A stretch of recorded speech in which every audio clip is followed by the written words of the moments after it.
Vous avez sur les tables des brochures. Vous pouvez lire un peu quand il n'y aura rien à faire, mais ça va être compliqué.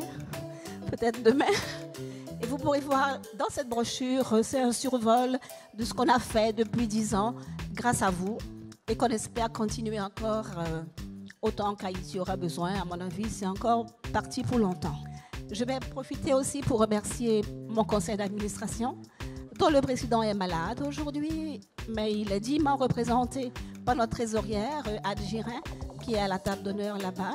Je remercie parce qu'il faut un conseil d'administration à une ASBL, non seulement pour les conseils qu'ils amènent, mais aussi pour une crédibilité. Donc, dans notre conseil d'administration, nous avons une grande trésorière, Anne Girin. Nous avons l'ancien recteur Bernard Rentier et d'autres personnes qui nous aident. Evelyne Demarche, qui est notre vice-présidente, aussi présente depuis 10 ans, depuis le début, et Evelyne est avec nous. Il faut dire que je suis très très heureuse vraiment d'avoir été ici honorée, d'être la marraine de ce soir pour le 10e anniversaire de l'association Liège Aide Haïti.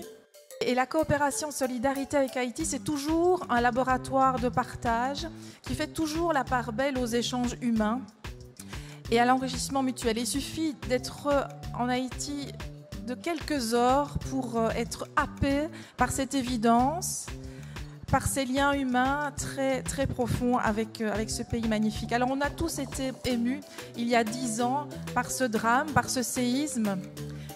Et la coopération, la solidarité internationale nous a aussi frappé, ça a frappé les esprits et parfois critiqué d'ailleurs cette coopération, cette solidarité nationale et parfois de courte durée. Mais à contrario, toutes les actions de l'association Liège Aide Haïti sont des actions qui s'inscrivent dans la durée. Et ça fait sens et ça mérite vraiment d'être salué. Et depuis 2015, l'association aide un projet de renforcement de la qualité de la formation professionnelle dans le secteur du tourisme et de l'hôtellerie. Grâce à l'expertise des professeurs des écoles d'hôtellerie de la Fédération Wallonie-Bruxelles, eh bien, ils renforcent une école d'hôtellerie, Marie Auxiliatrice, et qui a permis à cette école de justement renforcer la qualité de ses formations et d'être référencée en Haïti. Et j'y suis allée, j'ai eu la chance d'y aller et j'ai pu constater que cette école, elle est dans une zone très défavorisée de Port-au-Prince, une zone dangereuse, la Saline.